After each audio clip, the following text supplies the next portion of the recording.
Hey guys, what's going on? You are listening to ThisWeekInGeek.net. I'm your host, Mike the Birdman, and we're back. That's right, we are back here on the TWIG main show for, I guess, the latter half of 2023, taking us all the way until our holiday gift guide, which you'll be able to hear just before the 12 days of Christmas, only on ThisWeekInGeek.net.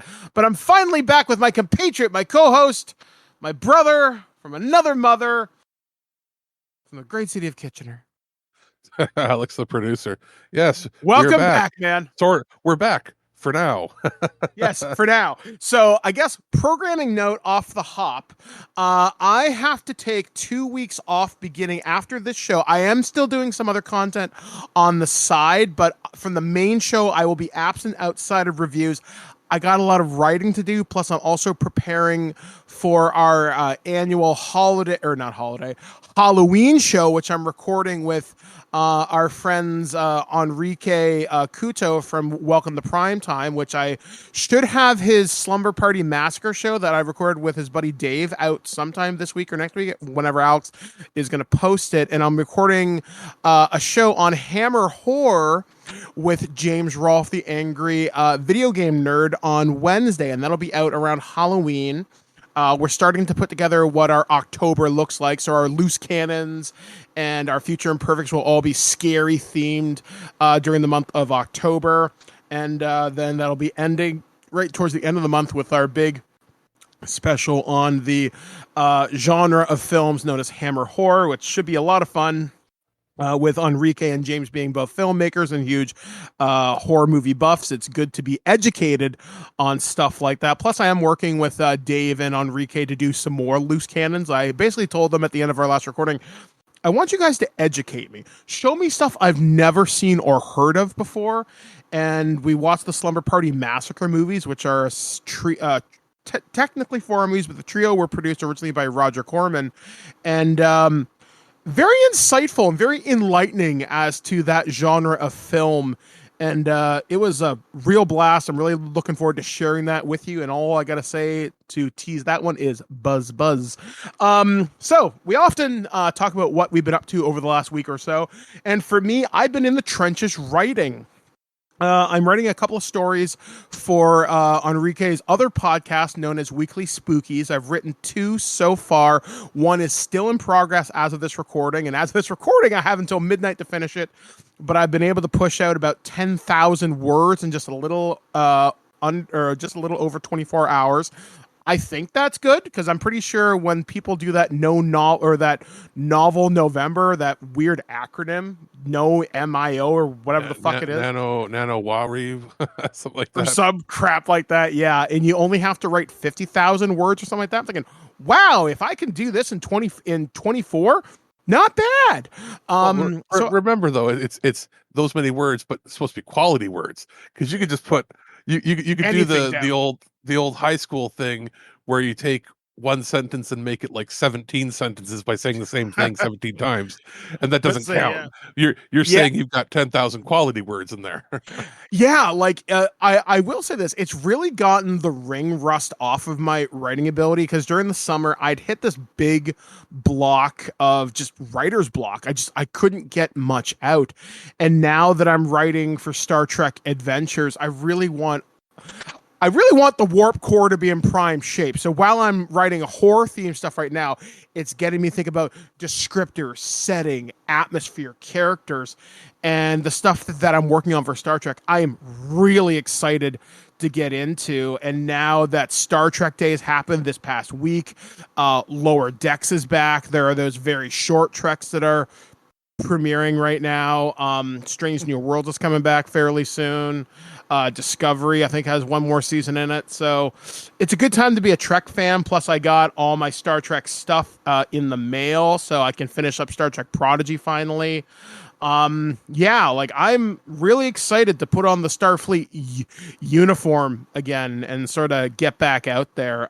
In terms of other things that I've been doing, I've been out playing a lot of Pokemon Go despite an injury which almost sidelined me for 2 weeks. I still have to go see the wound care doctor. If you guys remember back in April, I had a problem with my remaining foot, and it was a pressure wound. And I'm having the same thing happen now. Fortunately, it hasn't popped, this blister, and I know that's gross, but there's a not unlikely possibility I may have to get what's known as a wound vac. And the only reason that happens is because when you're in a wheelchair and you have to put all your pressure down on one area to transfer to, be it a toilet or a different surface, you're putting all your weight down on one area. And because I'm not exactly, a ballerina, I'm a pretty heavy guy. So all that pressure forms what's known as a hematoma.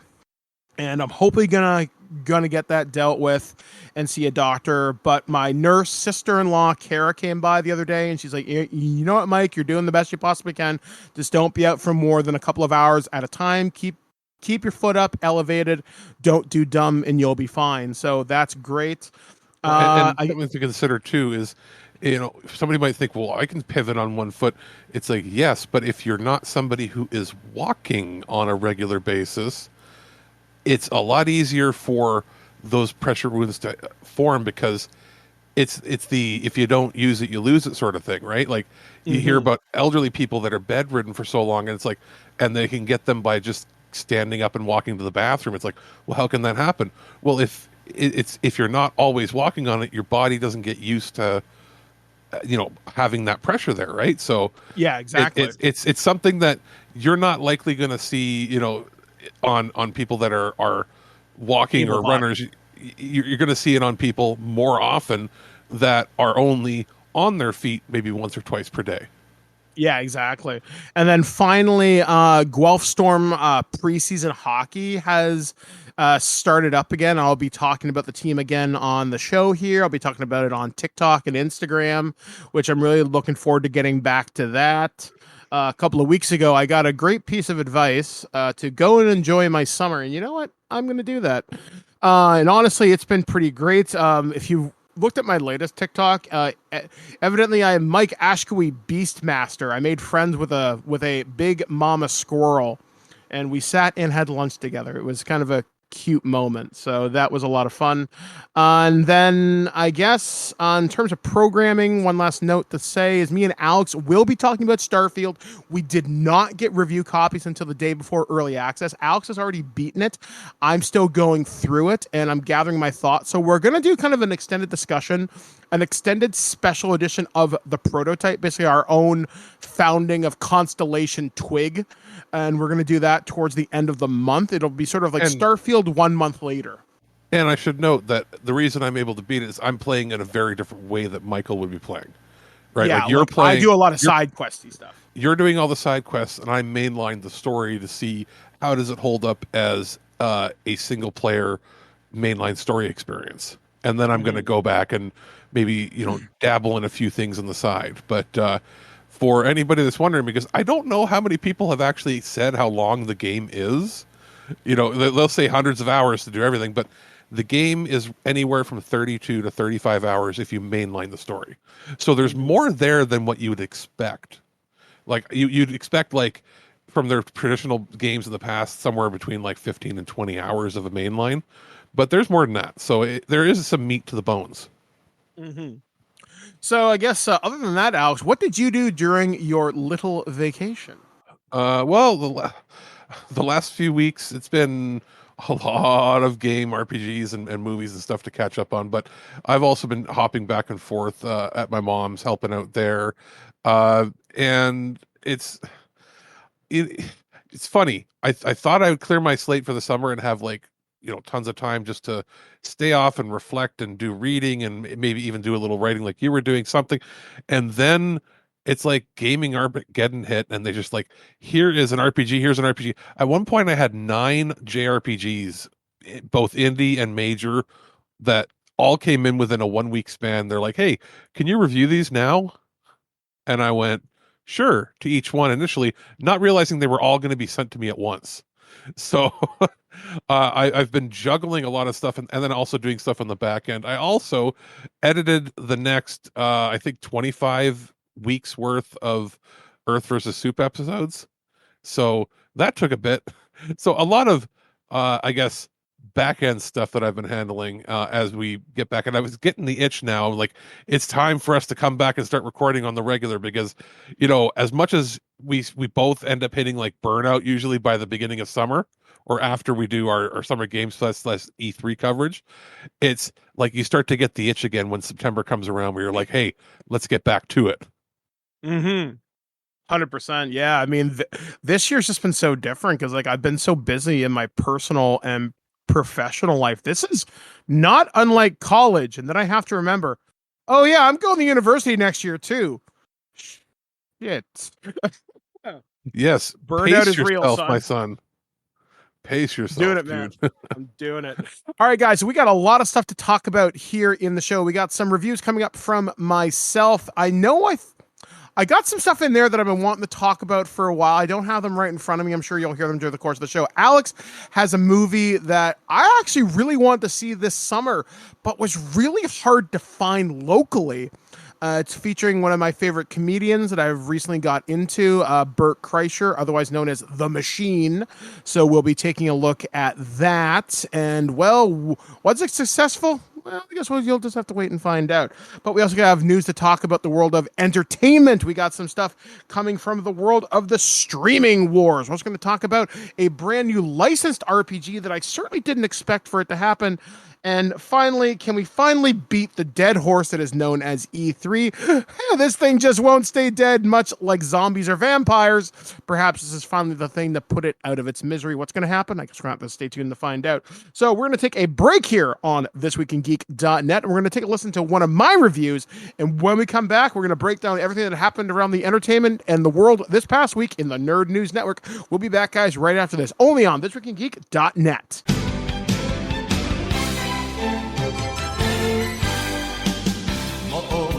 誰にも褒められない命かけたトランスフォーム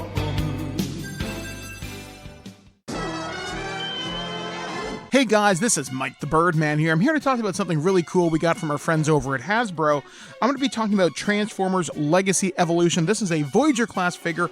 This is the leader of the Autobot Pretenders. This is Metalhawk. This is a character that comes from the Japanese side of the cartoons. I think Master Force, if I'm not mistaken. And this is a character I'm only learning about in the IDW comics now, as that's where I am in the run. And I gotta say, this is a really good use of a existing figure. This is a retool of the Cyclonus figure, although you really wouldn't know it unless you were really kind of looking for it.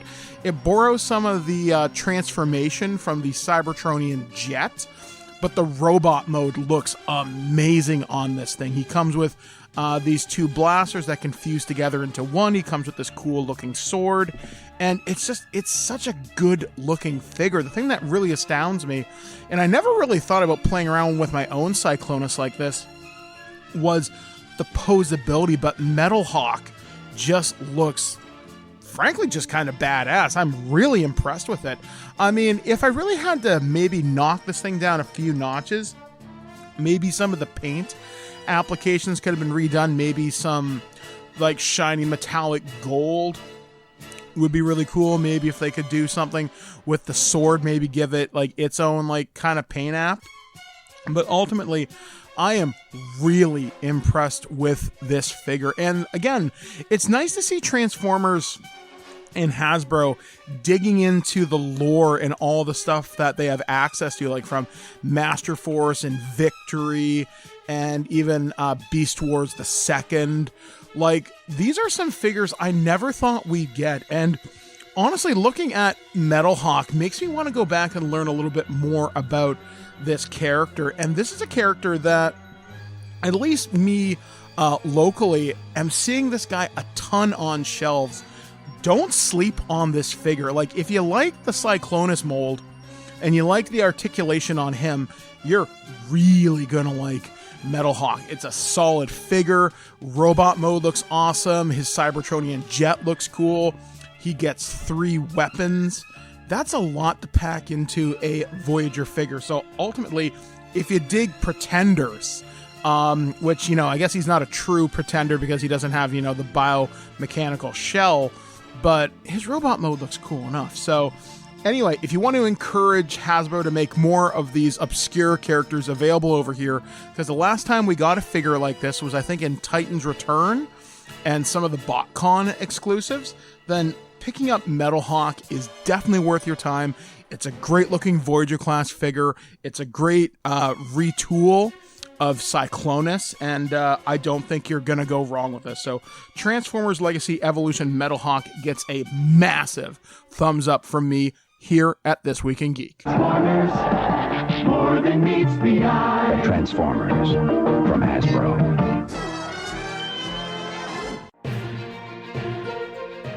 The Prime Minister of Sweden visited Washington today, and my tiny little nipples went to France. Gossip, rumors, panic in the streets. We're lucky.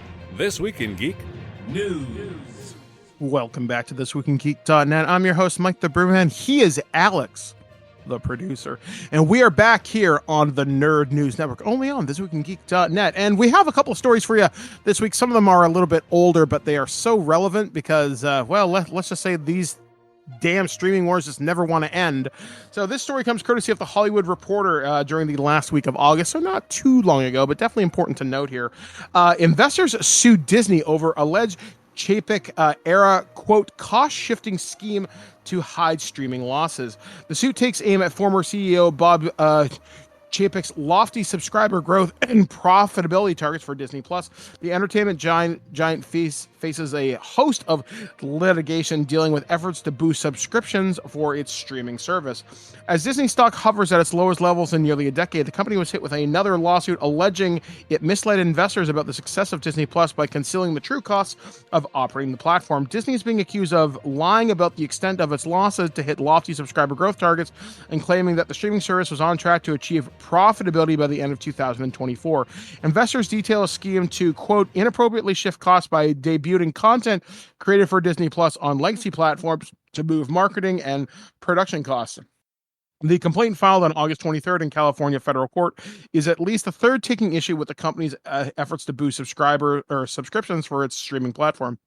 It faces an identical investor suit over an alleged, quote, cost-shifting scheme in its streaming division and claims that it obstructed a deal between TSG Entertainment Finance and 20th Century Studios, which Disney owns, to prop up Disney Plus and inflate its stock price. I think me and Ken talked about this a couple of weeks ago.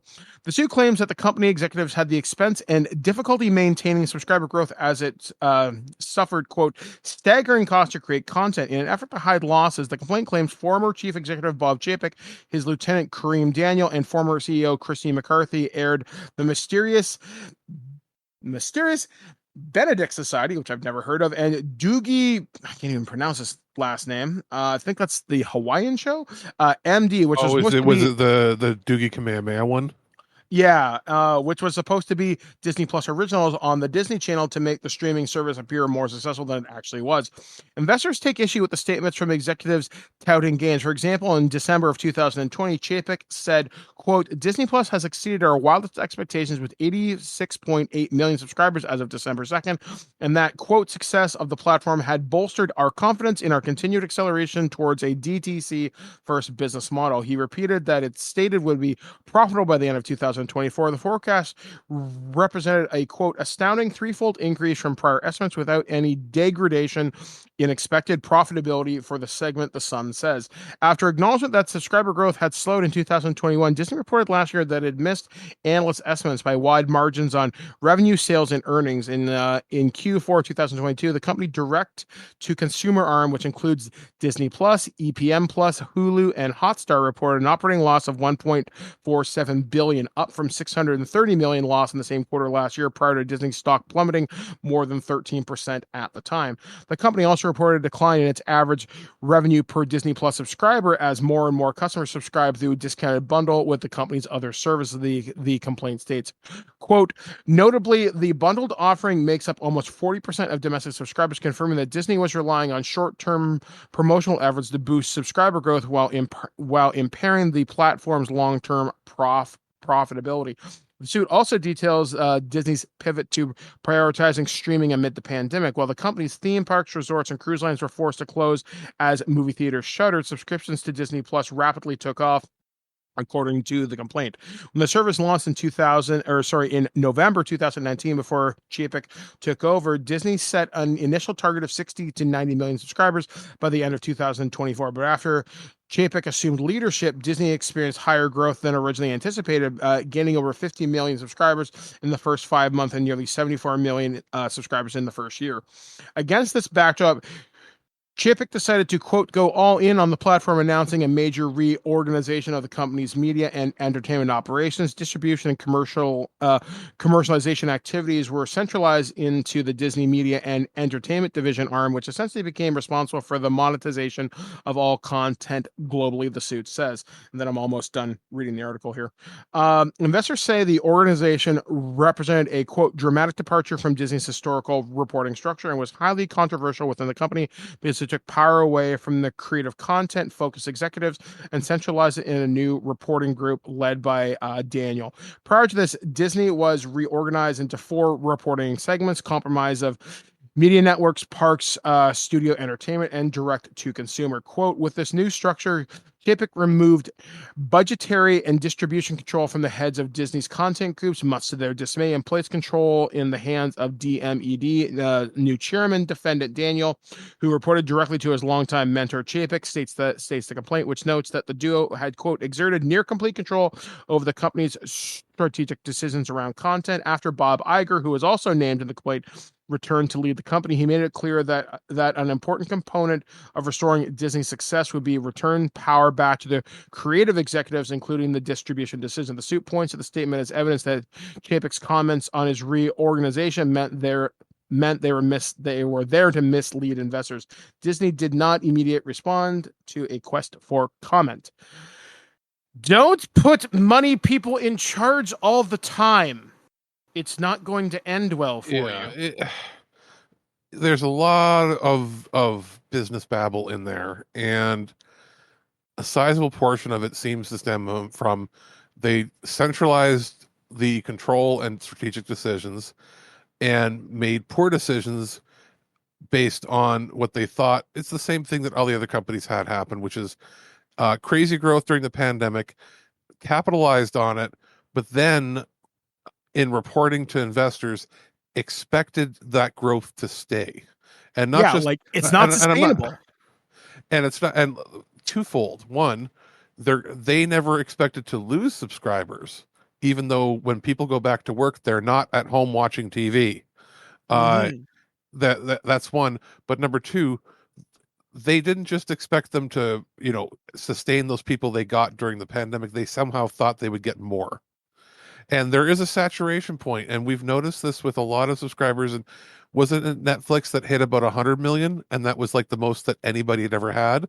And that you can't sustain that or go higher than that because there are developing markets that won't be able to afford it.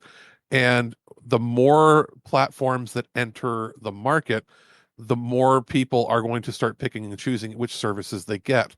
It's no longer even what it was a few years ago, which was I'll have Netflix and then I'll pick 1 or 2 more. And it's not even that anymore. Netflix is no longer like the de facto. In general, what's probably shifted, and people might not even realize it, is I will bet you that there are more Prime Amazon users than there are Netflix now. Because you get the free shipping. Because you're buying a year of shipping, especially and with pandemic. What the pandemic did was it shifted the way people shop and pushed people more towards Amazon. That's why they had that explosive growth, and that ain't changing. What isn't, like, people will change who they subscribe to for videos and that. What they aren't going to change is their shopping habits anymore. And you just get Prime with it. So there's more people that just have Prime that maybe don't even use it, but have it. So there's that money being somewhat funneled into there. With Disney, the problem also is they haven't had a lot of content, and they can argue, the expenses of making it and people have high standards. Okay, let's do like some very simple arbitrary math. And it's, if they have what they had about 70 some odd million, and I think they went down somewhere, they're somewhere between 50 and 70 million subscribers right now, right? So let's just say on the lower end 50 million, and they're all and that's roughly $10 a month, right? And I know there's some discounts here and there, but that That's $500 million a month that they're receiving. Okay, so what is that? It's $6 billion a year. You're telling me that's not enough to make your service sustainable?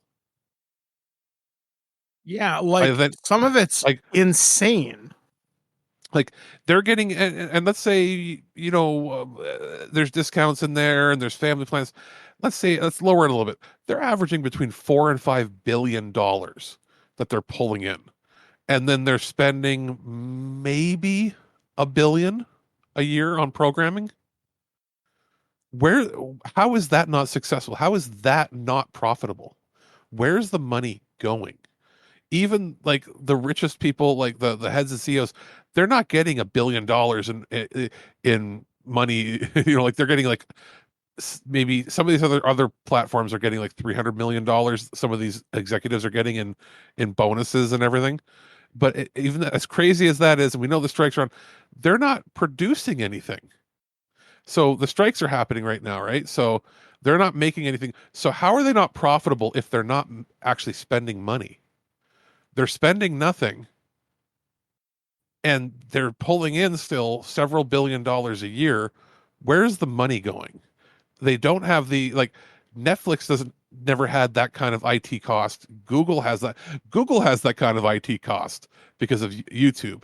But I don't know how they're not profitable or what they're reporting. And I don't doubt that the shareholders are pissed that something they were lied to, or they're not as profitable as they said they were going to be, but they're more profitable than anybody needs to be to run a service like this. So I don't know. If you follow the money, there's something hinky going on there.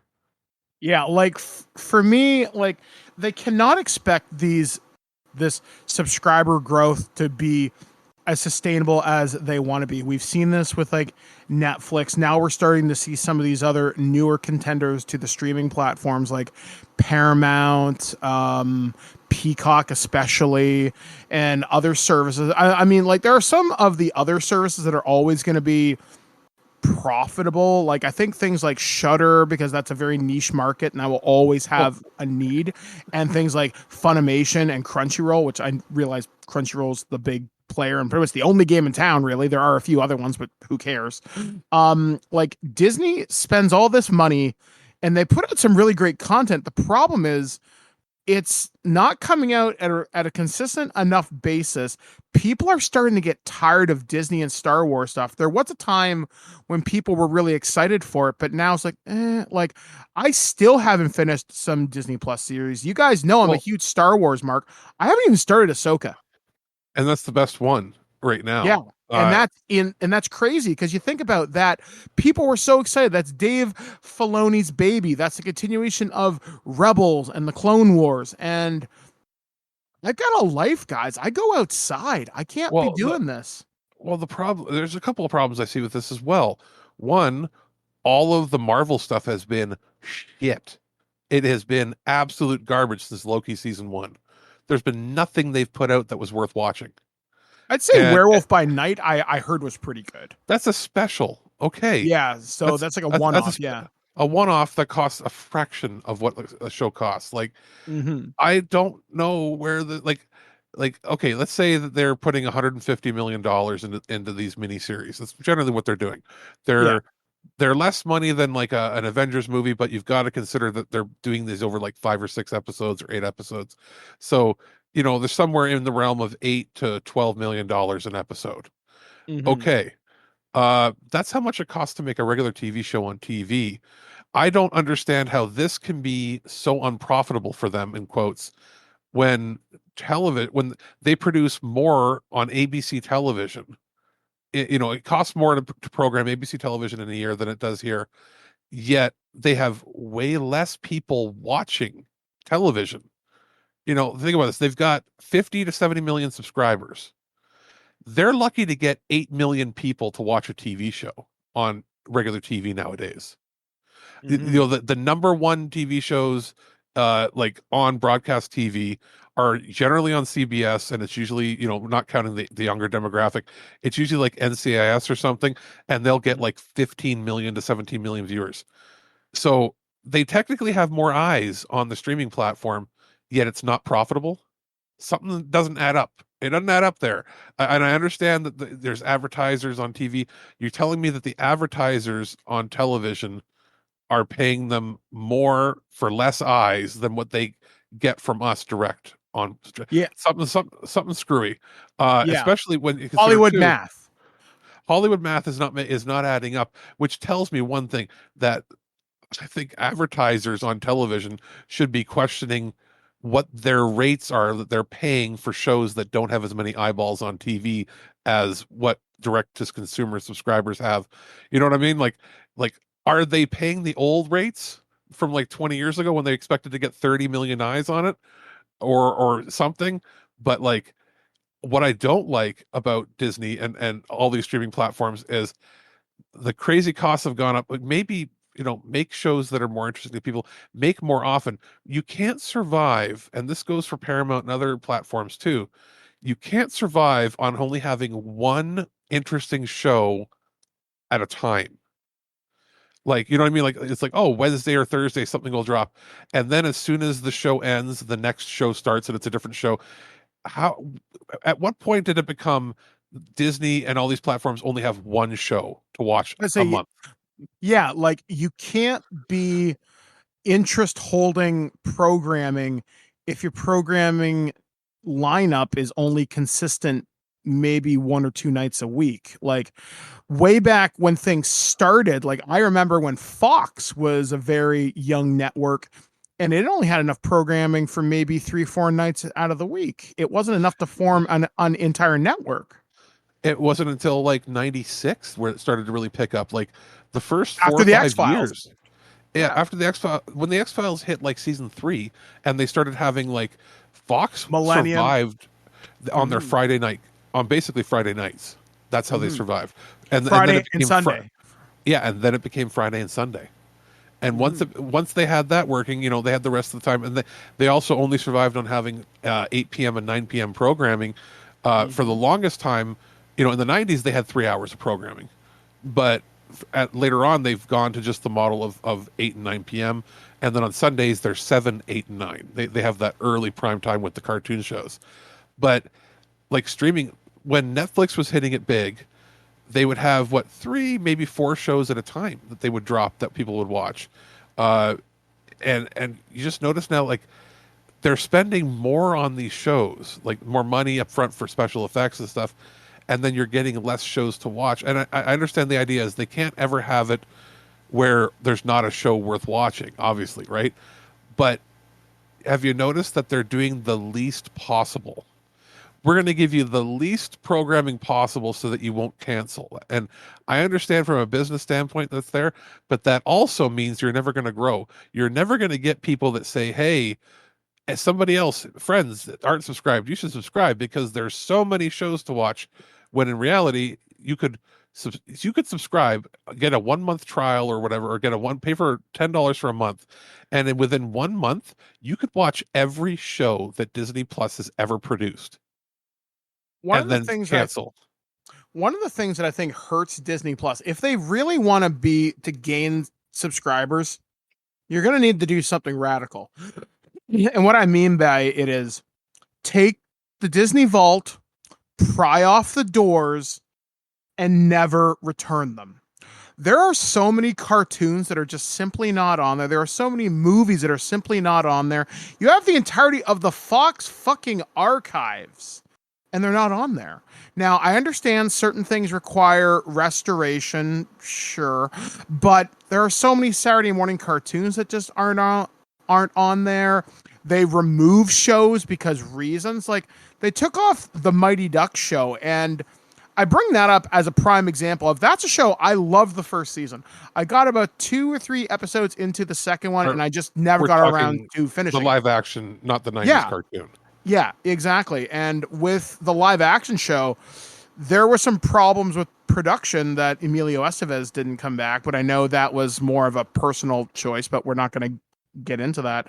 But point of the matter is, you don't take out content, and I see part of this thing, like, you could probably tie this to some of the writer strike too, because you think about oh, we have to pay residuals and blah, blah, blah, blah. Like, yeah, that's the cost of keeping your network going. Like, if you want to be... You can't squeeze every penny to go into your pocket. Yeah, like, I'm sorry. Like, these Disney executives, very few of them deserve the bonuses. People like Dave Filoni, who is a creative executive. Kevin Feige, a little less so. But creative producer is the person that should be making the money. And it's their business model has become, how little can we pay for the most maximized profit? And I understand some people will argue, well, that's just capitalism. It's like, yes, but it was never this bad. Studios and people were always satisfied with having a margin, having a percentage, being like, hey, if we make at least that's X amount percentage, like if we put out $10 million for a product, and as long as we make the equivalent of 100% return, if they get double their money that they put in, they make 20 million on a $10 million investment, that was considered a success, and anything greater than that is a great success. It's no longer that way. Now they're saying, if we don't get 400 or 500% return, it's not successful. Yeah, like, it's like, honestly, it's a little gross. Like, just how these companies just need more and more and more and more. And I honestly can't wait until we're in the death throes of capitalism. I'm about ready to burn this entire motherfucker down. Let me tell you. Well, you know what? They're going to be hurt, and they're going to have to do something pretty drastic. These strikes keep going on, and they're going to get to a point where people have saturated. They're like, hey, guess what? I've watched Disney Plus. I have no reason to come back because they have nothing. Yeah, like sooner or later. Why subscribe if you've watched everything? Yeah, like, that's why I'm saying, like, you have all these archives. Keep adding regularly. You would make so many kids from Saturday morning so happy. There are so many decent horror movies that are hiding in the Fox archives. There's like less than like I guarantee you there's not many horror movies on there, because I have the Stars add-on and there's not much in there. And there's so many TV shows they could bring back too. You know what their solution's going to be, right? What? It's going to be $20 a month for the service. We're going to double the price, lose 40% of our audience, but we'll still gain like 30% profit extra.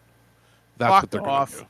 That's what they're going to do. They're going to double the price, but then offer it'll be double the price, but only 1.5 times the price if you lock in for another year. Yeah, and I think there's something like that coming up soon, isn't there? Like a price increase? And that happened with Sony's online service, and it's happening with every other online service. Now, as much as I'd love to save a buck and go, hey, I should lock in for a year because I get a cheaper rate, I feel that the locking in for a year is what's given us this situation. If nobody pays for a year up front and we're all month to month, that keeps them on their toes because they have to produce good content. If 75% of their audience pays for a year up front, they only have to make good on a promise of content that they promised before you signed up. So if they're like, hey, we got Loki season 2 and like 1 or 2 other things coming, great. If 75% of people just locked in at the new price, then guess what? In 6 months, they don't have to do jack shit until they're afraid they're going to lose subscribers in a year. Yeah. So, like, that's the whole reason premium cable at like HBO and Showtime did so well was not because nobody bought a year's worth of cable ahead of time, right? It's because they were afraid to lose their $20 a month as part of a premium cable package, or $10, whatever your cable top up was for it. Is they had to keep content coming because at any moment you could go, I'm done with you, and next month I'm canceling my bill. That's what they were all afraid of. That's why they want the year subscribed. They honestly don't care. They charge an arbitrary price from month to month. They want a year up front because it looks good to investors, and then they don't have to do jack shit until about 3 months before the end of the year. Mm-hmm. So just something to think about. Maybe don't get a year up front. Maybe just pay month to month. Mm-hmm. Because in conclusion, if they see most of their subscribers not auto-renewing and switching to a month to month, that will make them panic and they will have to make good content. I hope so, because I'm getting sick of waiting to see one good show once every 4 months, and clearly Ahsoka was going to be my show, and I'm just going to binge it in a few weeks. All right, so moving on to our next story. This one's a little happier and something that I quite didn't expect. This one comes courtesy of comicbook.com. The Assassin's Creed tabletop RPG is now available for pre-order. The Assassin's Creed RPG is now available for pre-order today, so last week. Come On or Simon, I'm not sure how to pronounce it. So Come On launched pre-orders for its upcoming Assassin's Creed role-playing game, which is due for release next year. The game designer Max Castellini, Andrea Machete, and Francisco Napitio, not sure, uses the MAT system game engine to let players experience original campaigns that can take place in any historical era of the Assassin's Creed timeline and the modern era, as characters use the Animus to synchronize with their ancestors' memories. Initially, Come On will publish 3 rulebooks for the Assassin's Creed role-playing game. The Animus Core Rulebook, which contains the full rules for the game, plus information about the lore and settings of the universe. Forging History serves as an initial campaign book with several sequences and aka standalone adventures, and each of which will be set in different time frames, popularized in the various Assassin's Creed games. The final section is Legacy of the Brotherhood Master Assassin's Compendium, which contains information on the various protagonists of the Assassin's Creed games, including Balsim from the upcoming Assassin's Creed Mirage. It also contains adventure hooks, several sequences based around Pieces of Eden. This marks Come On's first foray into licensed tabletop RPGs, while the publisher is best known for its massive games containing hundreds of detailed miniatures. This is the first time that Come On has tried their hand at a major TTP license. Come On has been slowly building up a TTRPG studio, purchasing the award-winning Two Little Mice back in 2021 and releasing a TTRPG version of Zombicide franchise.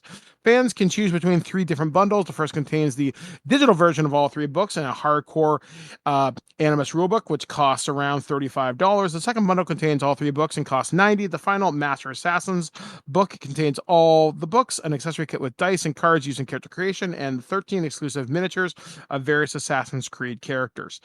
This is kind of cool. I've actually kind of surprised this hasn't happened before. Yeah. I'm pretty sure Dishonored has a licensed RPG. I'm almost positive it does. Fallout has one, which I would love to write for it someday. I actually have a new book for that I have to review in the next couple of weeks. It's a really good time to be a licensed RPG person because there's so many out there. I mean, we've got The Witcher, we've got Cyberpunk, which originally was a TTP RPG first before it became a video game. We've got Alien, there are some major properties missing, though. Like, as far as I know, there's no current license holder for Star Wars. The Marvel role-playing game just came out, and hopefully we'll do something with that, because I'm going to be talking to the author of that in a few weeks. Maybe we'll play something in 2024, like we did with the old TSR engine a couple of years ago.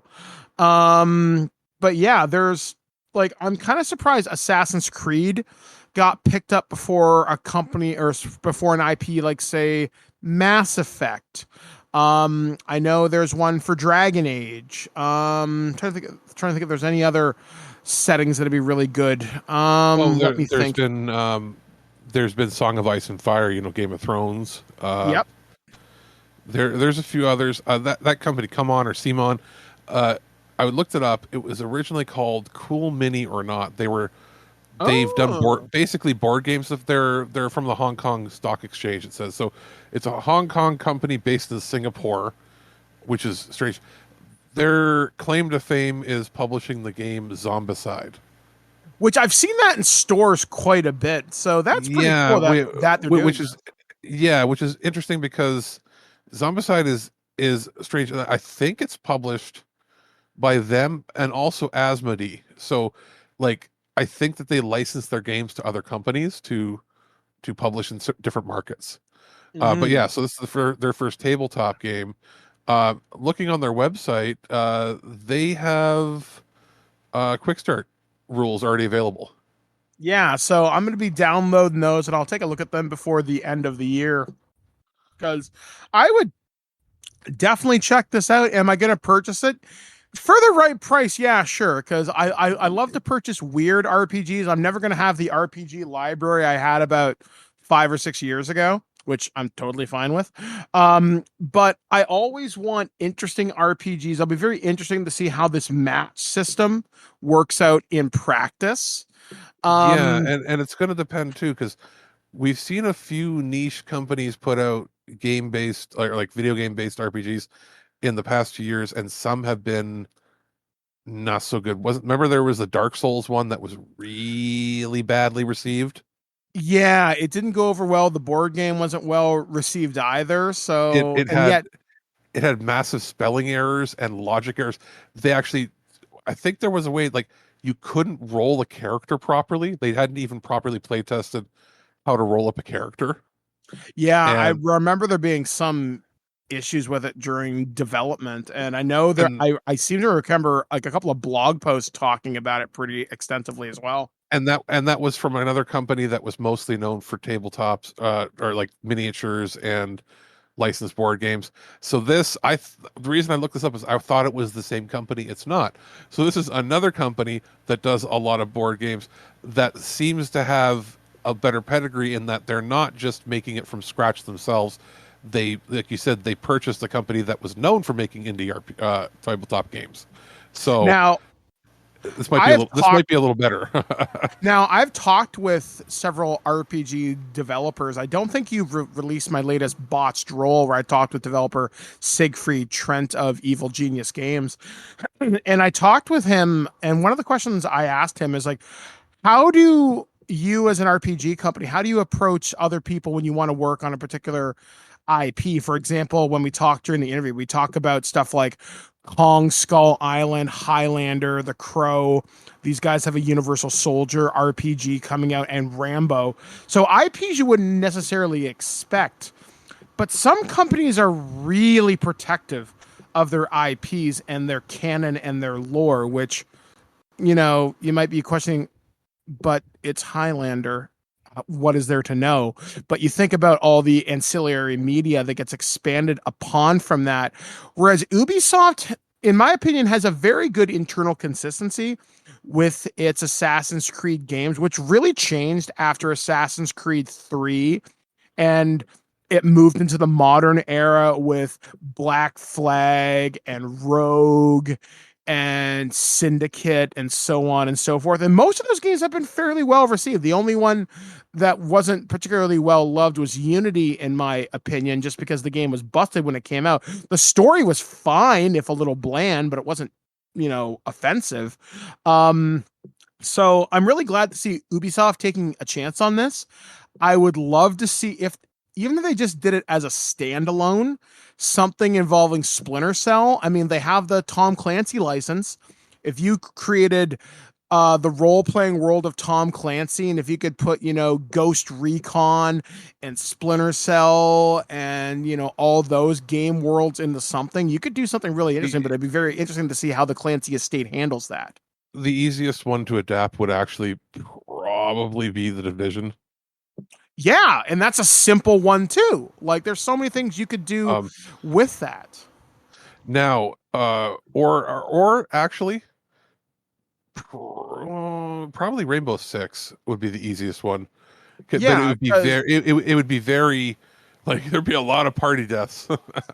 Yeah, like there are ways you could do these military power fantasies. Example, we here on the show played Wyvern Gaming Stargate SG-1 last year, and it uses Dungeons and Dragons 5th edition as its core with a few modifications to its Moxie system and social encounters and all that, which good system, but not everything is designed for D20.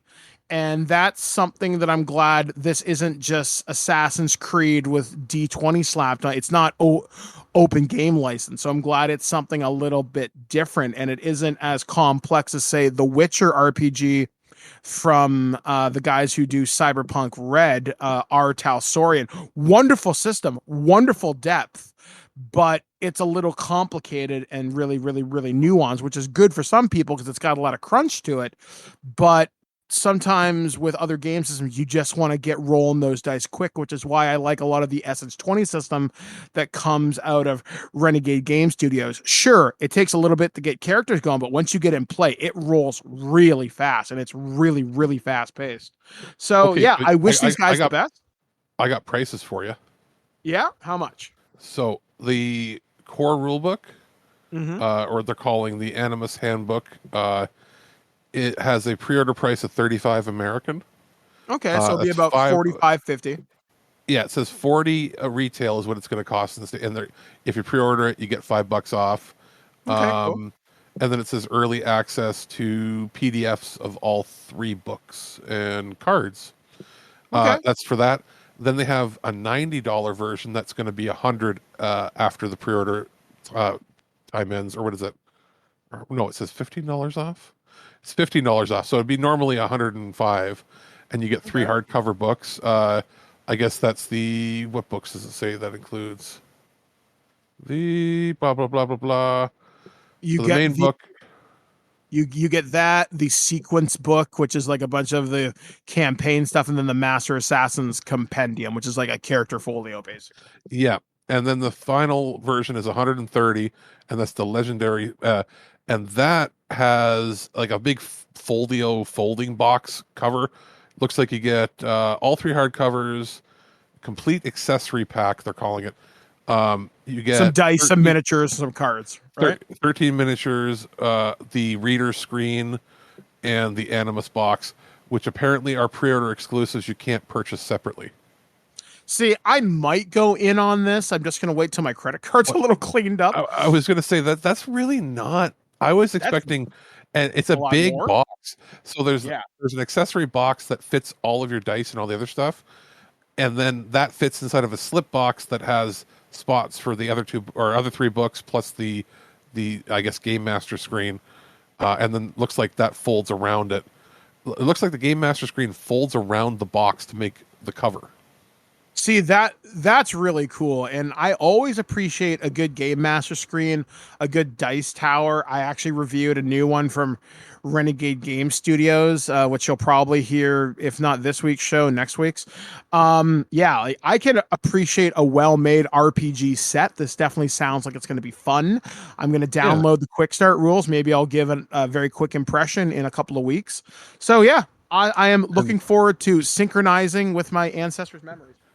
Just be aware, they will not be shipping to Afghanistan, Cuba, Iran, Kazakhstan, Russia, Ukraine, and Venezuela. Basically any country that's under conflict. So you happen to live there, might I suggest the PDF? All right, yes. So moving on to our final story this week, and this one, we've talked about this before, but now it seems like it's in its final death throes. This one comes courtesy of GameIndustry.biz. I heard this covered on Internet Today a little while ago. So ReedPop and the ESA part ways over E3. E3 2024 may still happen, but not at the Los Angeles Convention Center, it ain't. PAX organizer ReedPop will not be working on future E3 events, the company and the ESA have announced. The ESA has also informed the Los Angeles Convention Center, which is the traditional home of E3, that it will not be putting on a show there in 2024. The ESA has not canceled plans for a 2024 event, but if one was to go ahead, it won't take place in that venue. GameIndustry.biz understands that the trade body is also working on a complete reinvention of the E3 show for 2025. ReedPop, which is the parent company of GamesIndustry.biz, signed a multi-year deal on E3 2023. However, the first effort to relaunch the event failed to get off the ground, and the planned 2023 show was canceled. The decision to end the relationship was a, quote, mutual decision. We appreciate ReedPop's partnership over the past 14 months and support their ongoing efforts to bring industry and fans together through various events, said ESA President and CEO Stanley Pierre Lewis. While the reach of E3 remains unmatched in our industry, we are continuing to explore how we can evolve it to best serve the video game industry, and we are evaluating every aspect of the event from format to location. We are committed to our role as a convention for the industry and look forward to sharing news about E3 in the coming months. Quote, we have enjoyed our time working with the ESA and appreciate those comments to the game industry as a whole, said ReedPop's games events boss Kyle Marzin-Kish. While we will not be involved in the future of E3, we look forward to seeing its evolution where the ESA takes it. The news follows ReedPop's PAX West in Seattle this weekend, which ran alongside the Nintendo Live show. Just let it die. You cannot do E3 like it used to be. Well, I almost wanted to yell when you said that they are quoting saying that they are the largest leading thing. Bullshit. The largest event that they ever had. No, that's Gamescom. The largest event that they ever had, I think, was it 2010? Had 90 or 100,000 people attend. Gamescom this year had 320,000. Like, and that's Gamescom. Tokyo Game Show has like 150, 200,000 people or more show up. PAX has over 100,000, right? Yep. Like, they're not the biggest, and they haven't been the biggest since like 12, 13 years ago. Yeah, like it's just one of those things where it's time to move on. The time of E3 is done. They are trying to desperately save E3 because that's where they make most of their money, is licensing out space and organizing this stuff for them. They're an agency and an organization that exists for two purposes. Industry marketing and that sort of stuff for E3, and then whatever they charge people to submit their games for ratings for, like the ESRB rating board stuff. And let's be real, when you're releasing games online, a lot of these companies aren't even submitting the same way anymore. But also, like, if they are like, they're not admitting it, but if they require E3 to make money and survive, then they should die. And you know what should happen then? Then a governing body of either the government or a union of the publishers out there should form their own ratings board if this company can't do it. Yeah.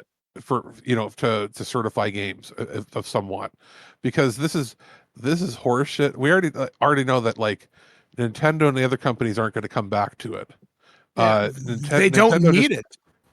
I think it was it PAX that just happened, that PAX West, that Nintendo just did what they would normally have done at E3 years ago. They had a full, like, Treehouse Live thing, and they did, like, they revealed games, and they had, like, Nintendo games that were playable there that nobody else has played yet. So, like, they had Mario Wonder. Sony hasn't done a major proper event in like 5 years. Yeah.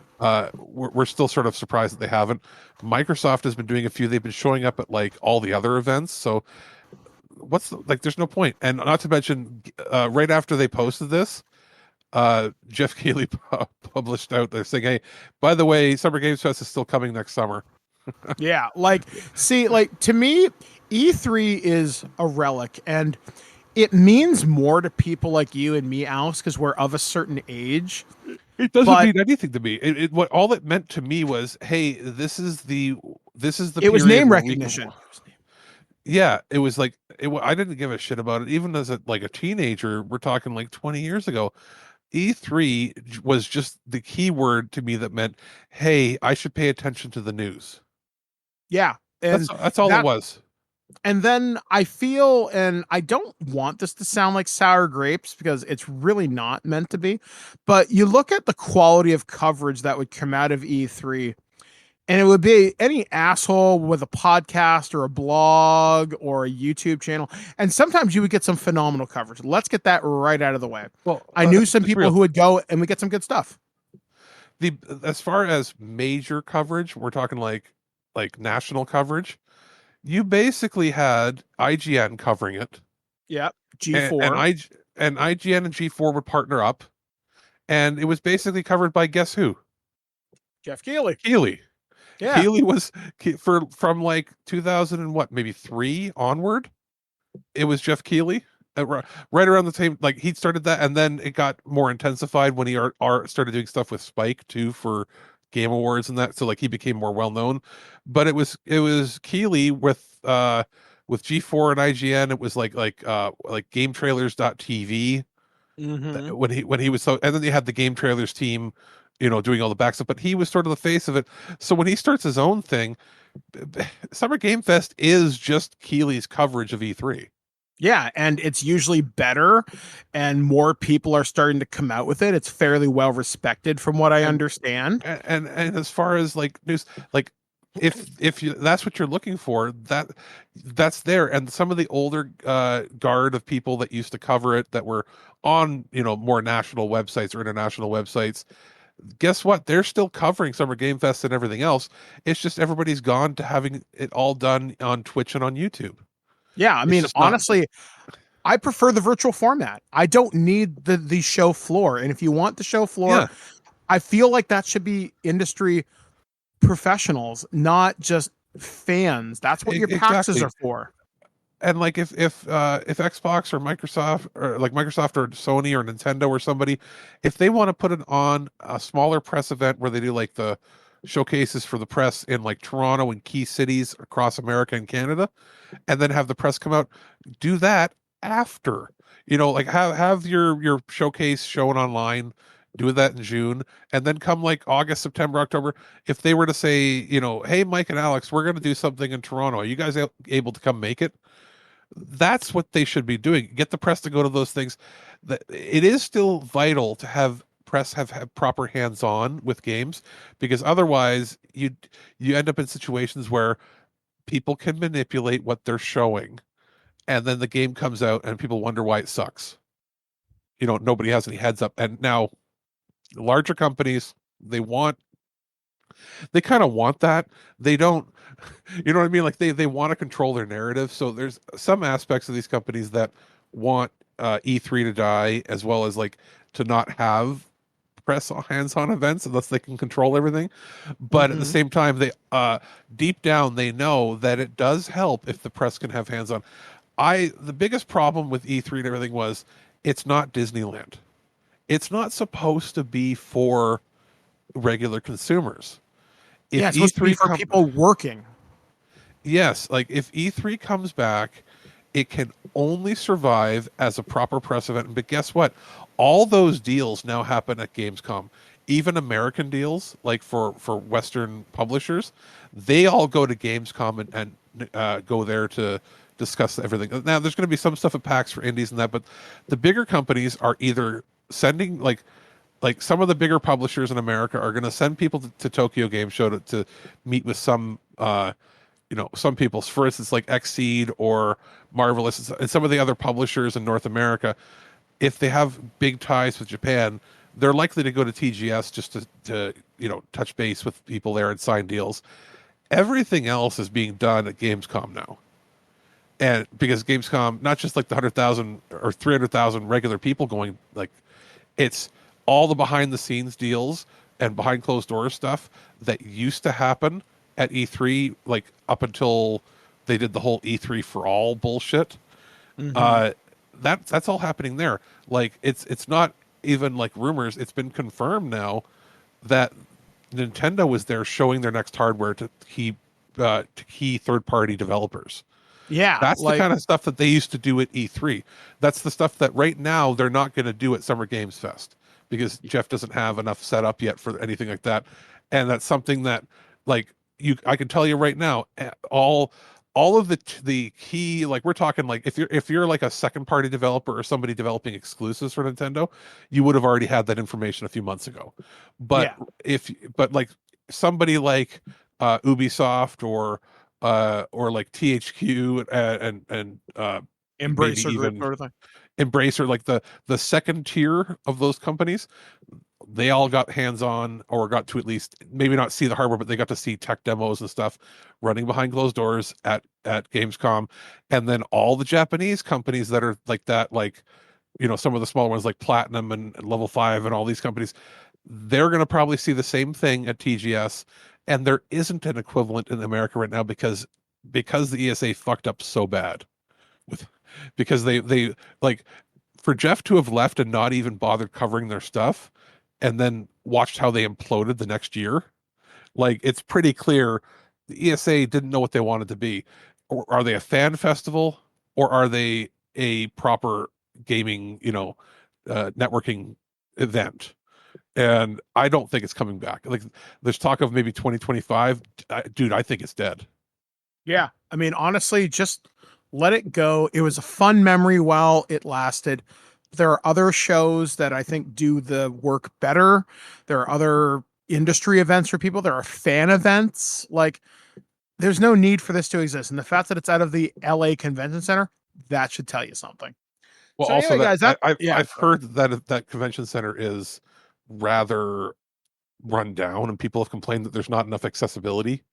The last time I was there was about 2010. I wouldn't call the place run down, but let's not forget, my information is now 13 years out of date. Apparently accessibility kind of sucked. Apparently they're not like, and you at that time you weren't in a wheelchair. From what I hear, there's not enough bathrooms, and for the amount of people they put in there, like if they move, the rumor has been that they're looking for Vegas in 2025. Which you know what? If you can hold the Consumer Electronics Show and the Adult Entertainment Expo, sure, why not? Well, plus, exactly. And if they do it at a different time, like if you had to pick a different time, I think June is not great anymore. Like, I mean, you're gonna have some stuff with Jeff, but like everybody else is in late August, September with the European ones and the Japanese ones. And then you got the Game Awards in December. A lot of companies don't have a lot to show in June anymore because they're prepping for the bigger shows in September, or they're waiting for December to launch something. Do you think maybe something would be better if they did it in March or April? I would say April, because that's the beginning of the financial quarter. That's what I mean. Like, the year is over. Maybe give a preview of like, here's where all of our teasers are. Here's what's coming for the next year. And then you got almost 6 months till Gamescom and TGS to show things for the holidays. Mm-hmm. So maybe they'll do that. Maybe. Or what's probably going to happen is they're probably still going to try for June again, and it's going to fail. Yeah. All right. Done rambling, buddy. But yeah, so that's going to do it for this edition of the Nerd News Network, only on ThisWeekInGeek.net. And we're going to take a listen to Alex's review of a new movie that has been out for a little while. It was in theaters earlier this year. It is The Machine, and we're going to find out what we thought about that. So we'll be back, guys, right after this, only on ThisWeekInGeek.net. Alex here, and our friends at Legendary and Screen Gems and Sony Pictures have sent a review copy on Blu-ray of The Machine. That is the much known, much lauded, much loved, much questioned stand-up comedy bit from Bert Kreischer, based sort of on, somewhat on his true life, I guess, if you can believe him. Also starring Mark Hamill, Jimmy Tatro, and a few other supporting actors, which you probably haven't seen before. I saw this movie in theaters, and I on first watch, I didn't know what to think of it, and now that I've had a chance to watch it on Blu-ray for review, I like it a lot more, I think, than when I saw it in theaters. And I'll get this out of the way right away. Bert is not a good actor. Bert should not have starred in a movie about himself starring himself. I got more enjoyment when I realized that he's like, I wasn't expecting him to be good anymore. He's bad. Everybody around him is good.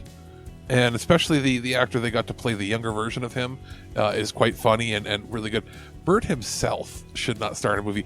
So if you play a bit of a drinking game of laughing at how bad he is at playing himself and how bad his timing is and how bad his acting is, I'm sorry, his acting is terrible, then, you know, it's more fun that way because the rest of the movie is solid, has good funny moments here and there. Every bit lives up to the hype of the story he told, and then it's just exaggerated or maybe blown up even a little more than that. It's well shot. It's on a fairly lower budget, but it's well shot. There's some funny moments where there's editing issues I found partway in. There's some continuity issues that I feel like, you know, this was a pandemic movie. It was clearly filmed during the pandemic. There are some issues where you can see they were using a European crew, but it almost kind of adds to it because it's like, hey, spot the issue, because 90% of the movie is shot well, competently, and there's a few moments where you're like, what? I'm a little confused with what just happened. Beyond that, audio is good. The visuals, as far as cinematography, is pretty solid. Direction, it's a comedy. It's fine. As far as any other features that are included, there is a special feature on the action of the film, outtakes and bloopers, which are always great. There's deleted scenes. There's a making of. There's a cast of. It's one of the weird one of the weird comedies where it's in the 2.4 scope ratio. So ultra wide, which I don't know if it needed, but okay, it's here for that. It is one of the better comedies of the last couple of years, and it's nice to see, R-rated comedies, or at least in Canada it's rated 14A, or in Quebec it's 13 plus, so like PG-13, getting back into theaters. They don't have to be super high budget, but you could tell every person that made the movie had fun making it, and it was a romp. So I think upon repeated viewings, if you don't get it at first, you're like, huh? It's one of those things where I would suggest you watch his stand-up. It's on YouTube. There's the clip of him talking about and doing the whole bit for the machine, how he got the name, and then going back and watching it. Because if you don't know the history, it might not hit for you the same way. Then again, maybe going in blind is a good method. So I can't really tell you which is best, because I obviously over the years had known bits and pieces here, and I've watched his podcasts, and outside of being annoyed with his laugh, which at least he doesn't really do in the movie, I've pretty much liked a lot of the stuff that he's done. So I think it's a pretty solid release. There's enough special features here to keep you going. As far as there's like 45 minutes of extras on here. A lot of it, including the premiere party of when it premiered and who showed up, and just the reaction to that. He's one of these guys that it's not afraid to just film everything he does. So it's interesting from that point of view, because I had seen bits and pieces of that shown on social media before this even came out. So if you're a fan of comedy, if you're a fan of his, you're a fan of stuff he does on the Your Mom's House podcast, on Two Bears, One Cave, and the other podcast appearances, stand-up specials that he does, then you're probably going to have a pretty good time. Mark Hamill's great as his dad in this. All the other actors, supporting actors, play it pretty straight-faced, and it's pretty good overall. If you can get past how Bert is just a terrible actor and should not act in his own stuff, should have had somebody else playing him the whole time. Beyond that, or maybe that adds to a layer to your enjoyment, then I think you'll have a pretty good time with the machine. Go crazy? Don't mind if I do. Human sacrifice, dogs and cats living together, mass hysteria. Welcome back to ThisWeekInGeek.net. I'm your host, Mike the Birdman. He's Alex, producer. And it's time to talk about the strange, the unusual, and occasionally scientific things that happened around the big blue marble this past week. Some of these stories, like I said, were a little bit older, but, we haven't been back for a few weeks, so deal with it. All right, so our first story comes courtesy of spaceref.com. NASA shares first images from U.S. pollution monitoring instrument. On Thursday, so a couple Thursdays ago, NASA released the first data maps from its new instrument launched to space earlier this year, which now is successfully transmitting information about all major pollutants over North America. President Biden and Vice President Harris believe that all people have a right to breathe clean air. Data from the TEMPO mission will help decision makers across the country achieve the goal and support the Biden administration's climate agenda and the most robust climate agenda in history. From its orbit 22,000 miles above the equator, NASA's TEMPO, or Troposcopic Emissions Monitoring of Pollution, is the first space-based instrument designed to continuously measure air quality above North America with the resolution of a few square miles. Neighborhoods and communities across the country will benefit from TEMPO's game-changing data for decades to come, said NASA Administrator Bill Nelson. Quote, "This summer, millions of Americans felt firsthand the effects of smoke from the forest fires on our health. NASA and the Biden-Harris administration are committed to making it easier for everyday Americans and decision makers to access and use TEMPO data to monitor and improve the quality of the air we breathe, benefiting life here on Earth.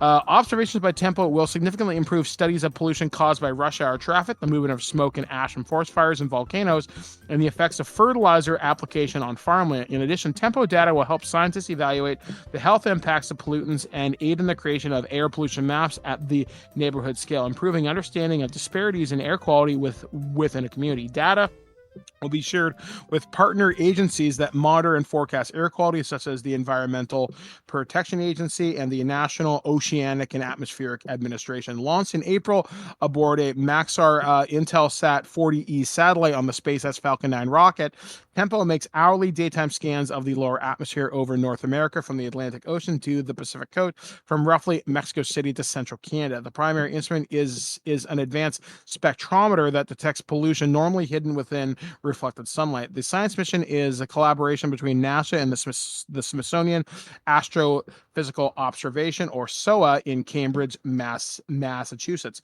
The first pollution maps released by NASA from the mission show concentrations of nitrogen dioxide gas from pollution around cities and major transportation arteries of North America. Tempo measures sunlight reflected and scattered off the Earth's surface, clouds, and atmosphere. Gases in the atmosphere absorb sunlight, and the resulting spectra are then used to determine the concentration of several gases in the air, including nitrogen dioxide. The visualization shows 6 scans made between 11:12 a.m. and 5:27 p.m. on August 2nd. Close-up views were the focus on the southwestern U.S. from Los Angeles to Las Vegas, from Central and East Texas to New Orleans and Interstate 95 between New York and Washington. The data gathered during Tempo's, quote, first light period from July 31st to August 2nd, where mission controllers opened the spectrometer to look at the sun and Earth and start a variety of tests and solar calibrations. Quote, Tempo is beginning to measure hourly daytime airtime pollution over greater North America, said Kelly Chance, senior SAO senior physicist and Tempo principal investigator. It means to measure ozone, nitrogen dioxide, formaldehyde, aerosols, water vapor, and several trace gases. There are already almost 50 science studies being planned that are based around this new way to collect data. The Tempo instrument was built by Ball Aerospace and integrated with the Maxar-built Intelsat 40E. Since launch, teams from NASA, Bell Aerospace, and SAO have been checking and calibrating the satellite systems and components. The instrument will begin full operations in October, so just a couple of weeks from now, collecting hourly daytime scans.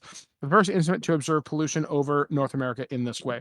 Quote, we are excited to see the initial data from the Tempo instrument and that its performance is as good as we could have imagined now that it is operating in space, said Kevin Daughtry, Tempo project manager at NASA's Langley Research Center in Hampton, Virginia. Quote, we look forward to completing the commissioning of the instrument and starting science research. Tempo is a part of NASA's Earth Venture Instrument Program, which includes small targeted scientific investigations designed to complement NASA's larger research missions. The instrument also forms part of a virtual constellation of air pollution monitors for the Northern Hemisphere, which includes South Korea's gas geostationary environment monitoring spectrometer and the ESA, or the European Space Agency's Sentinel-4 satellite. I'm really happy to see this type of innovation happening. Long story short, air pollution bad. Air pollution bad. The weirdness, I guess, from this is that America cares.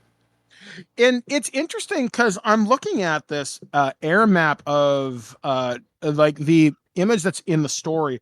New York, really friggin' bad. Washington, Philly. You can see Detroit or Cleveland on here. I can't quite tell. You can see Toronto and Buffalo. Buffalo actually shows up, which is actually kind of well, it's anywhere that has manufacturing. Yeah. And in Canada, there's Halifax. Yeah. Well, the Halifax is from all the shipping. Yeah, exactly. And the processing of fish and that, but also oil processing and coal and yada yada yada. New York is because of the harbor and because of how densely populated it is. West Coast, if you look in the West, all those, the mapping, that's showing where there's actually a couple things. How much you want to bet some of the stuff in some of those states is cattle?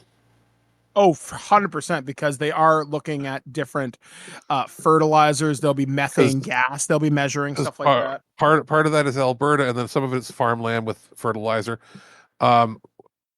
What's interesting too, if you look like this on the little map that they show, it shows a density a little southwest of New York, and that, you know what that is, right? Some of the areas there.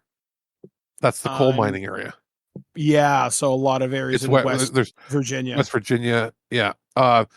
Interestingly enough, if you had gone 25 years ago, 30 years ago, maybe 40 years ago, be a lot more to the west of us. But if you look, Pennsylvania is almost dark. Like dark as in like not polluting, because a lot of the steel mines are closed. Yeah, so, like it's fascinating to see this data being interpreted. It would have been cool to have this instrument, again, 20 years ago. Now, if you want, now what I want to see is for them to zoom out and show China, where it's just one black dot the whole I would be country.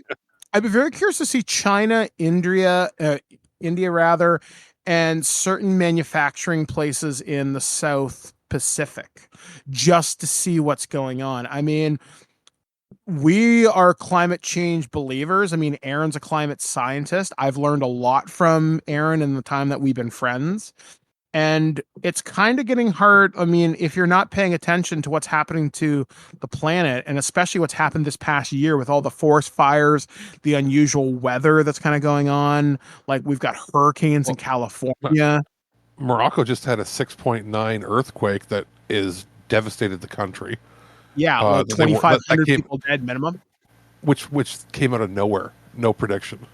Yeah, like, so having the ability to monitor the planet in so many different ways is invaluable to helping people avoid disasters, but to mitigate disasters when they do happen. So again, I am very much for the progress of science, and I'm hoping we start to take the climate crisis a little bit more seriously.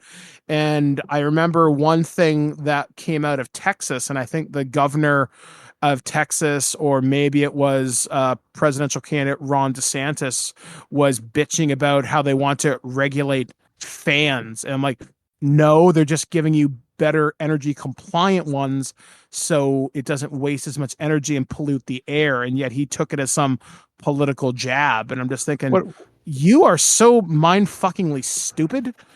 I don't understand how you breathe. And outside of lobbying groups and yada, yada, yada, I've never understood the idea of not wanting innovation. Like, yeah, isn't that so weird? Isn't like the American dream to make jobs by new innovation, new, better ways of doing things, like to help people? If you're complaining that, hey, we have an American fan company, let's just make something up here. You have an American fan company who's made fans for 70 years the same way, and then now they're told they've got to make something more efficient. Well, you know what it's going to do? One, that's going to create jobs for an engineer to figure out how to make it better. Two, you're going to have jobs for people that make new tooling systems to design them and to manufacture. And three, if you're smart, you're going to manufacture them in the States. The only reason I would see for complaints are, oh, we got to make them better, but our rich people aren't going to invest in the infrastructure and they're just going to import it from somewhere else. That's a you problem that you need to figure out. That's not a problem with it's not a culture war problem. That's a greed problem that you're not willing to spend the money to make new tooling. Yeah, like, guys, seriously, get your shit together. Like, the planet's not in a good state right now, and we really got to do something about it. You want to, in quotes, make America great again? Then make things in-house. Yeah. Have a couple billionaires have the chutzpah and balls, whatever you want to call it, to go, you know what? I'm going to make less money this year, but we're going to make everything in-house, and we're going to make more money on the back end when people realize we're making stuff in America in-house. Yeah, like, but you can't rely on people like your Elon Musks. You can't rely on your Jeff kind of Bezos, Richard Branson. I don't know. I guess the jury's kind of out on him. Like, you can't rely on the billionaires that hoard their wealth to do the right thing, when what they're just going to do is they're going to wait for somebody else to do the right thing, then buy it, and then say they did it. Exactly. So, long story short, guys, please do something. I mean, if you can do anything to contribute to helping the environment, even if it's something small, it does help. Do your part. All right, so our next story is a little less serious. In fact, our next two stories are a little less serious, so yay. So this story comes courtesy of boingboing.net, which both of our stories this week come from there. So Dumpkin Spice Wet Wipes will make your butt smell like pumpkin spice latte if that's what you want. I know you like to think your shit don't stank, but you can lean a little bit closer. See, roses really smell like boo boo ooh ooh. But if you leaned a little bit closer and found that falsely nostalgic for olfactory sensation of pumpkin spice latte, it's instead, that's the idea behind Dude Wipes, a Dumpkin Spice wet wipe, I guess. The company sends me frequent PR missives about their flushable wipes that are like any other wet wipes, except, for for dudes. As they explain on their website, 2011, at the time, 95% of our diets consisted of burritos and beers. So conversations about your latest dump were plentiful. We started using baby wipes instead of toilet paper, and our lives were forever changed. But there was one problem. There were no wipes for on-the-go deucing solutions. Sensing a toilet bowl-sized hole in the market, we founded Dude Products. Okay, fine, sure. Typically, I just ignore these emails, but one of these finally got through to me. Pumpkin Spice is here, and we're so excited to offer you a one-of-a-kind PSL product that is truly unlike any other pumpkin spice product out there. Meet Dumpkin Spice Wipes from Dude Wipes. These wipes are perfect for all of life's messes, made with clove, nutmeg, and other fall shit. To which I naturally replied, okay, fine. I can't believe I'm typing these words, but send me the pumpkin spice ass wipes. A few days later, 3 packs of the Dumpkin Spice butt wipes showed up at my door, and you could practically see the pungent chemical odor of the artificial, quote, pumpkin spice wafting to the box. But I opened them anyway, and indeed tried to use them to wipe my own butt. The sickly sweet stench of the Dumpkin Spice wet wipe was more nauseating than anything that has come out of me, at least in the last few weeks. But perhaps even worse than that is after wiping, my butt feels wet and damp while also reeking of artificial pumpkin spice. I don't know who enjoys walking around with that moist feeling between their cheeks, even though I've used a bidet. I still typically dry myself off afterwards. Literally, the best thing I could say about these is the packaging has an explicit warning on the back in small print. These are not recommended for users in toilets that have a macerator pump or similar setup. The toilet at my house is below the city's main line, so we have an ejector pump which has indeed broken from the so-called, quote, flushable wipes in the past.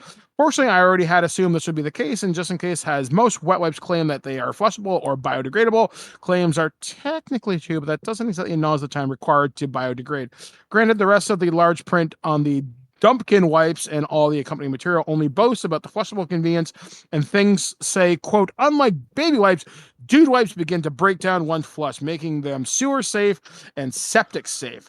That's bullshit. I'll say this right now. For anybody out there that does use those wipes, they aren't flushable. You can can flush them. They cause havoc in city sewer systems and septic systems. Yeah, the amount of videos I've seen on YouTube where they send a camera down and it's nothing but this wall of those things. They might take them 20 years to biodegrade. That's the problem. You should, just as the person said there, if you're concerned about that and you don't want to waste money on toilet paper, just get a bidet. As far as being serious right now, just mentioning that, the problem with those two is if you're doing what they do, let's say you use a bidet and then you have one final wipe that you want to use those wipes with, that's probably fine. The problem with Dude's wipes is it says 48 flushable wipes in the package. A lot of guys that get them will use like 4 or 5 at a time. And then you end up with this wall of pumpkin spice shit. Anyway, beyond that, I don't know about you, but I hate pumpkin. Like I love pumpkin, but I wouldn't want my ass to smell like it. Well, it does when you eat a lot of it anyway. But pumpkin, I eat a lot of pumpkin. That is not a lot of ass. but what I don't like, why would I want my bum and shits to smell worse than actual shit? Is what I'm saying. Mm-hmm. Regular pumpkin. I don't mind the smell of pumpkin. I don't like the taste of it, but pumpkin spice to me is more offensive than a fart. So this is like my nightmare. Yeah, like it's so unnecessary as to scream why. I think it'd be much more funny if you had like bubblegum scented ones. Yeah, and like be like what's that bubble? That's my bubble ass. Like it's so dumb, and I don't get it. I don't like it. Just stop. Stop. Anyway, moving on from these things. If you want to buy these things, you can get a 3-pack for $15 if you indeed hate yourself, and that's your sort of jam. But we are officially going to say do not buy them, and not just for the pumpkin spice, but because your plumber will thank you if you have to spend hundreds of dollars to have them come out, but the environment will thank you. The environment will thank you, and your wallet will thank you when you don't have to spend crazy money on a plumber to flush one. And then you have to explain to the plumber why your septic and sewer system and your piping smells like pumpkin. Yeah, not a fun conversation. I'm sure many of us are looking forward with the local Roto-Rooter man. Okay, so final story this week comes to courtesy of boingboing.net. A Florida man in a seaborne human hamster wheel was arrested while trying to walk to London. A Florida man, Reza Baluchi, has been arrested by the U.S. Coast Guard for attempting to walk on water to London in a manifestly unsafe craft, a giant human hamster wheel that he built.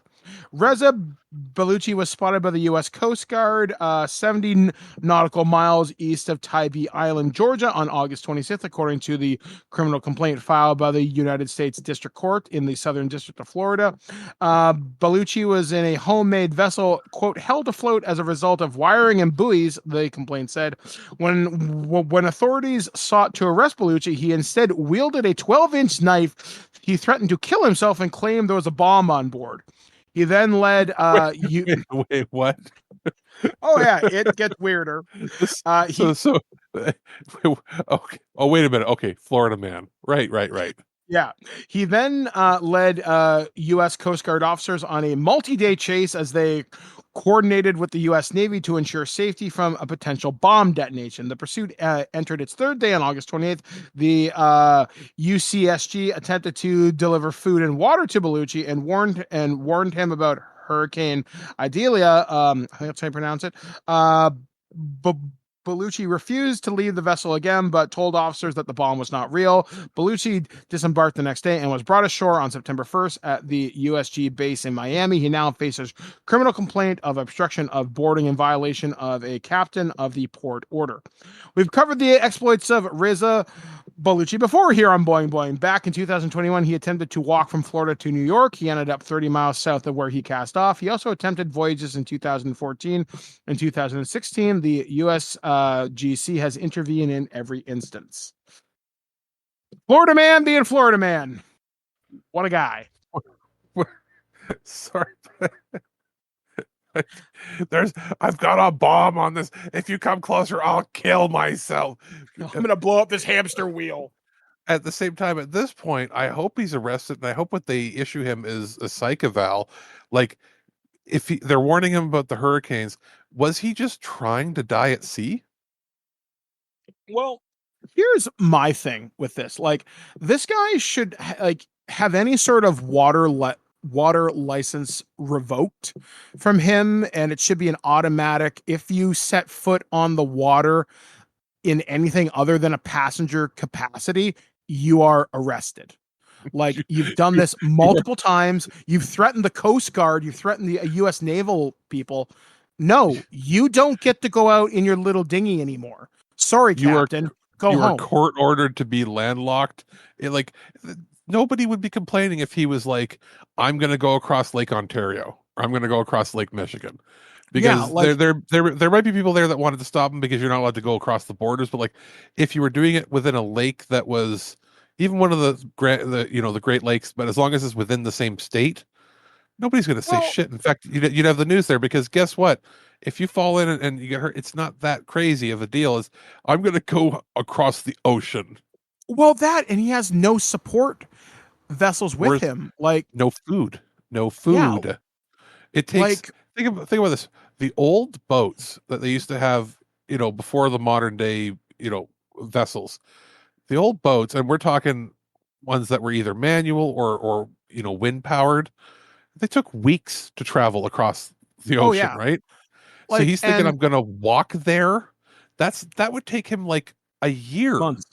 Well, one other thing to consider is how dangerous the ocean is. Like, if like a rogue wave decided to hit his vessel with no support, he's dead and no one's going to know. And unless he has one of those locator beacons built into his vessel that's constantly transmitting his location to any vessel in international waters, he's in trouble. Or an orca, really bad trouble. And no one, or an orca, a rogue wave. It could be any number of different things that could just kill this guy. And like, hell, even hypothermia. They're saying hamster wheel, but his vessel looked like a yo-yo. Yeah, like, it's weird. I mean, I guess cool that you built it, but maybe try it on a smaller inland lake. Maybe don't do it on something so grand where there's a good chance you're going to die. Yeah, like if you're gonna do something like as a publicity stunt, why not say something like, I'm gonna travel up the whole Mississippi? Yeah, and you even think And about this too. Like we and do it for had the charity. Get people to sponsor you, not just I'm and make going it out to safe. sea. Yeah, Yeah. like you think about what happened last month with the tragedy with Ocean Gate and all those people that died upon what was essentially a homemade submersible, and people in that industry warned this guy for years. You're going to get people killed. You're not safe, and I guarantee you that submarine was more safe than this frigging thing was. And that was a case of blind narcissism and hubris. And this doesn't come across like that. This comes across like truly mentally ill. Yeah, like this isn't a guy who's playing with a full deck of cards. So again, wonderful you want to do it, but you're not safe. You're not thinking about other people. You're putting other people at risk. No, not cool. You go home. You want to go out to see, you get to go to Long John Silver's, and that's as far as you're ever going to go. Okay. Well, not to mention, like, even if he was like, if you're like, hey, let's build a robot that can automate this and see if it can make it across the ocean.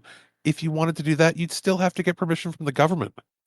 Mm-hmm. Like there's so many safety regulations he didn't want to follow because he wanted to be that guy, and everybody wants to be that guy who does something cool and something unexpected. But this is, as they say, this is not a cool crime. This is a crime of stupidity. The only thing is, frankly, the only thing it's missing is it's saying something like, "Oh, he was traveling with his pet gator," because you know it's Florida. Yeah, like all he needed to be wearing was like a Popeye the Sailor outfit to complete this act of lunacy. So I'm glad this guy is at home, safe, but please don't do this again. You're going to get somebody hurt other than yourself, and we don't want that. So that's going to do it for this edition of the Weird News, only on ThisWeekInGeek.net. We got one more review, I'm pretty sure, from me. So yeah, we're going to take a listen to that, and when we come back, we're going to talk about what's coming up in the next couple of weeks. And we'll be back right here on ThisWeekInGeek.net. I've been Mike the Birdman. He's been Alice, producer. We'll be back, guys, right after this. Hey, guys, this is Mike the Birdman here. I'm here to talk about something really cool we got from our friends over at Tribute Games and .emu. I'm here to talk about the expansion DLC for Teenage Mutant Ninja Turtles Shredder's Revenge. I'm talking about the newest DLC, Dimension Shellshock, which is just recently released across all major platforms. You might be wondering, well, what the hell is this? Well, this is a DLC that's worth just a couple of bucks, but what it does, it actually adds a lot to the game in terms of, well, kind of the cool value and replayability that the game offers. So you get two new characters. You get Karai, who I'm pretty sure is like Shredder's daughter, or next in line to rule the Foot Clan, and then you get the bunny-looking guy, who I'm pretty sure most of us had this action figure growing up, and he has his own comic from what I understand, Usagi Yojimbo, and you can play those two characters into the storyline mode, and they do get their own unique ending screens, but they do not get their own screens in the game. So, for example, when you beat one of the levels in the story mode, normally whatever characters you would have with you would appear on that screen. They don't appear there, but when you beat story mode, you do get new cutscenes or a little thing that says, hey, Karai is now next in line to take over the Foot Clan. Spoilers. And yeah, so it's worth it for that just because they look so great. The sprite work is phenomenal. They look really, really awesome. And in terms of playability, I think Karai is probably my favorite of the two new characters. Her moves are so ridiculously overpowered that literally there's not a lot that can touch you. In fact, there are some levels where I haven't completed the challenges from the base Shredder's Revenge game, made it a lot easier to do just because she is so OP, in my opinion, which is great. Because my favorite character from the original one was April, and the one that I first beat the game with. So, girl power, I guess. But the real star of the show here is the survival mode. And I am normally not a fan of these endless wave modes, just because I'm frankly terrible at them when the challenge really goes up here. But this is the real pizza pie of this DLC. So what it is, the neutrinos come through their dimensional portal and say, hey, Shredder's messing with the multiverse. We need you cats to come help us.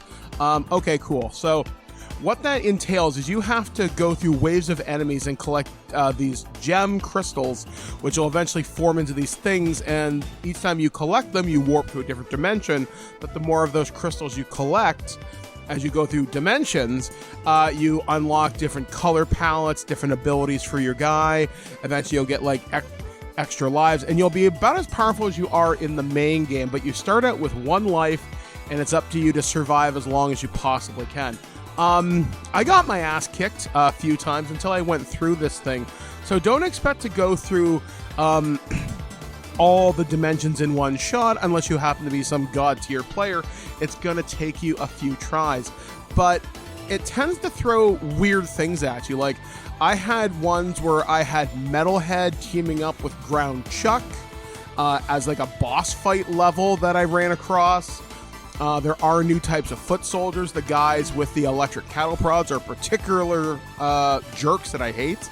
But to go through the different dimensions, you go to Edo, which is where Usagi Yojimbo hangs out. You go to the Mirage comic book universe, and there's a lot of Easter eggs hidden in there. Like there's Ray Fillet, Mondo Gecko. There's a version where you go to the 8-bit universe, and you'll see like Pizza Face. You'll see Scum, which is like the bug guy who's in the newest TMNT movie, I think. And just a lot of really deep cuts if you are a fan of the toys. Like, they even have that, like, sumo wrestler guy there who is the action figure I'm pretty sure everybody had but nobody liked. And they even have the tattoo, which was the little sticker you could put on that guy's chest, which every kid inevitably just peeled off because of wear and tear. But it's really neat, all the things that can be done. Plus, you'll also acquire different power-ups. Some of them will help you, some of them won't. But you can also mutate, like you can pick at the end of each wave, there'll be an option. Sometimes you can morph into Shredder, Bebop, and Rocksteady. I don't know if there's anybody else that you can mutate into. Those are the ones that I've come across so far. And you can play this online with your friends, which would certainly help you get a lot further. But you can unlock skins and color palettes that look like the 2003 series, like the movies, like the Mirage, even like Game Boy sprites. There are some really cool options in here if you're willing to grind it out. And like I said, this is probably one of the survival modes I'm probably a little bit more inclined to play because I feel like I can actually get some distance in here. Like I said, I've only cleared like 4 or 5 dimensions so far. I know the big boss is like multiversal Super Shredder. So I'm sure I'll get there at some point, but I'm not there yet. Is this worth the couple of bucks they're asking for? Yeah, like honestly, replaying the game again after like a year was a lot of fun, and playing it with Karai and just utterly melting people was a lot of fun. Usagi Yojimbo has one of the greatest level end things ever. Like, he puts on his cloak and his straw hat and he looks like he's something out of Ghost of Tsushima. I love it. It's so much fun, and I love the variety of replayability that is built in here. Like, if you could get a bunch of your friends together and play this online, I'm sure you could shred this survival mode. And there are leaderboards if that's your sort of jam. I know there are people already that have insanely high scores. My hat's off to you, sir or madam, because I will never touch that. I will never be that good. But it encourages me to be the best among my friends, which is pretty good. But I'm still trash. So ultimately, yeah, you should probably check this out. This comes to us from Tribute Games and .emu. I really hope you'll do more DLC. I would love to see other kinds of story adapted. I mean, even if you were just to add like maybe like a time attack mode or something, that could be like another storyline involving time travel, and you could even use the levels here because you already have the kind of backgrounds. So I don't know. I think it'd be great to be able to play as Metalhead if you could find a way to allow me to play as Baxter Stockman, because, you know, the sprites are already in the game. Playing as Chrome Dome might be a lot of fun. So, yeah, again, this is fantastic. I hope this certainly sets up more DLC down the road, but Shredder's Revenge is one of the best beat-em-up games that has come out in a really, really long time, and I feel like the Turtles IP is in some fantastic hands right now. So, guys, it is Turtle Power. Please check out Dimension Shellshock, available across all major platforms. It is worth your time, and I'll see you out there for a pizza party and a slice. Welcome back to ThisWeekInGeek.net. I am your host, Mike the Birdman. He's Alex, the producer. And guys, thank you for joining us here on ThisWeekInGeek.net. As always, it is fun to jump into the month of September and get Alex back on the show, as he always takes his August sabbatical. This year, while you did play a lot of games, that must have been some kind of fun for you anyway. We got a couple chances to hang out, which was kind of fun, unexpected.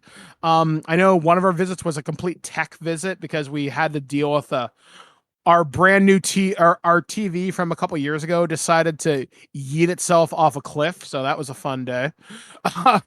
But we did get a chance to hang out. We're hoping to see each other more as the fall goes on. This summer was busier than I've ever had in like a number of years, but I guess that changes when you go the hell outside, like a lot. I remember Blair saying to me, Michael, I never see you anymore. I'm like, yeah, you're kind of right. I have a question. What would you do if they shut down Pokemon? I kind of just like getting outside. Honestly, I'd probably take my late father's camera and take a lot of pictures, honestly. Would it be like as much, like, would you have to go as much, because there'd be less organized events? I don't know, because for me, Pokemon Go, for example, we have such a large community here in Guelph now.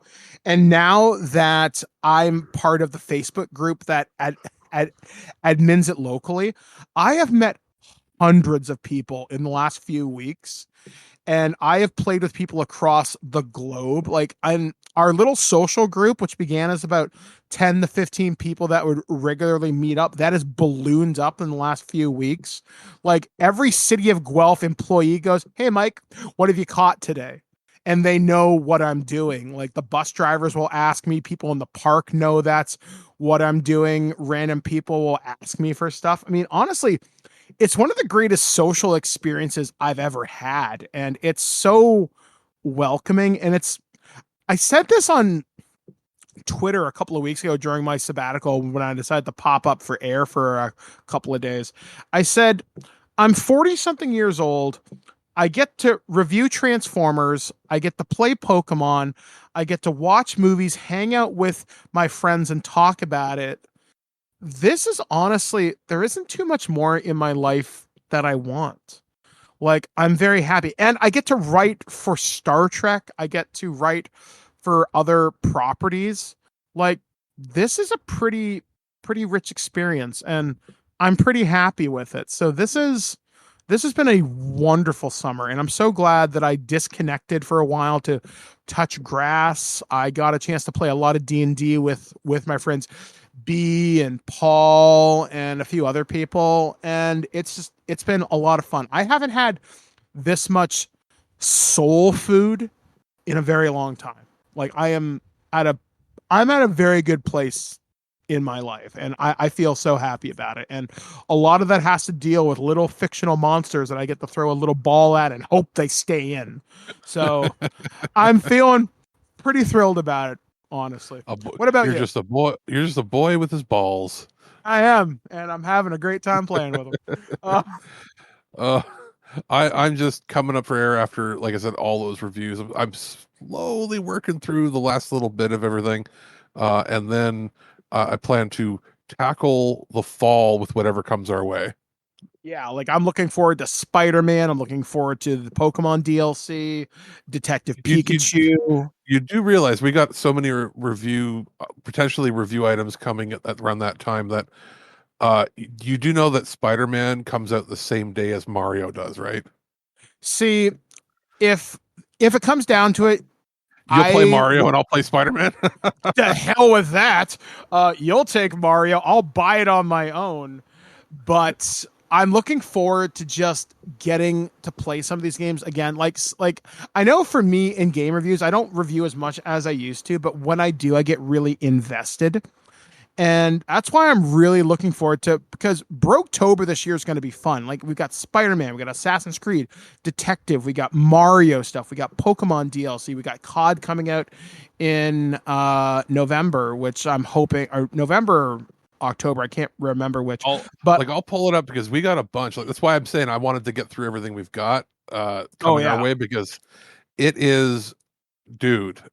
Yeah, now, some and stuff I've got has shifted, but yeah, and I've got so many role-playing games. Like I've got the new 5th edition of Lord of the Rings from Free League Publishing. I've got more stuff from Renegade Game Studios. I got some really cool board games from Gale Force. And I got this really awesome Star Trek thing that I'll be showing you guys the next time you come on over. It's like the Battle of Wolf 359, one of my favorite moments in Star Trek history.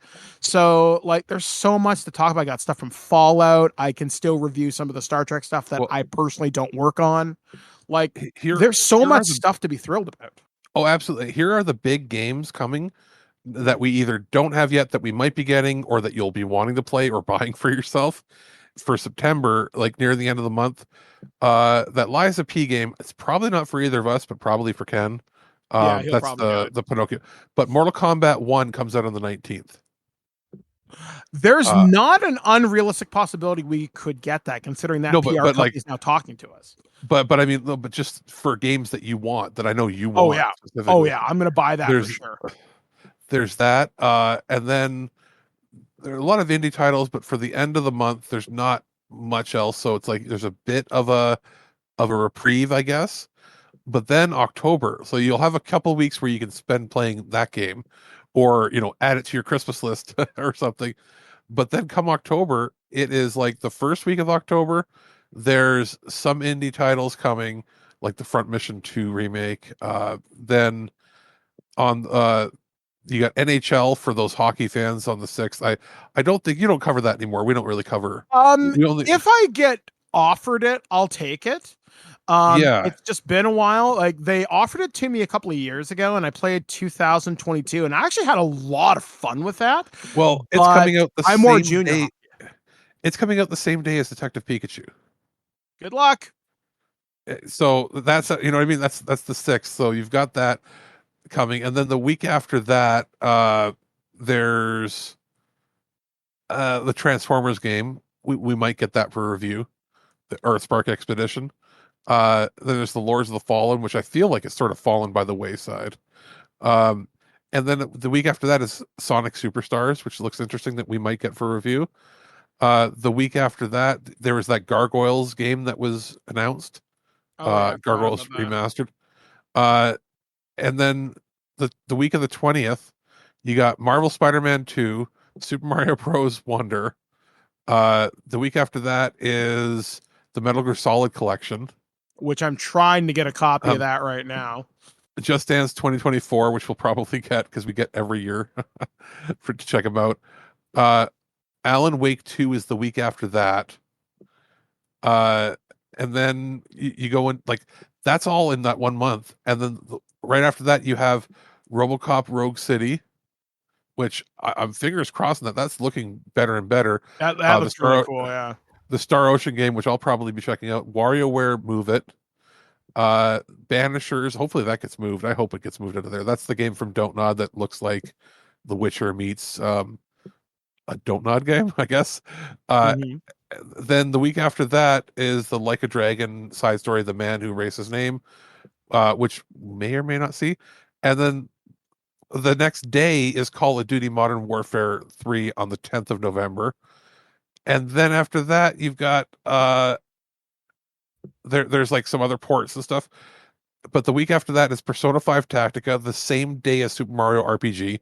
That's going to be rough on Persona 5, even though it's coming to Game Pass. I think people are going to skip that for Mario. Let's be honest. Oh yeah.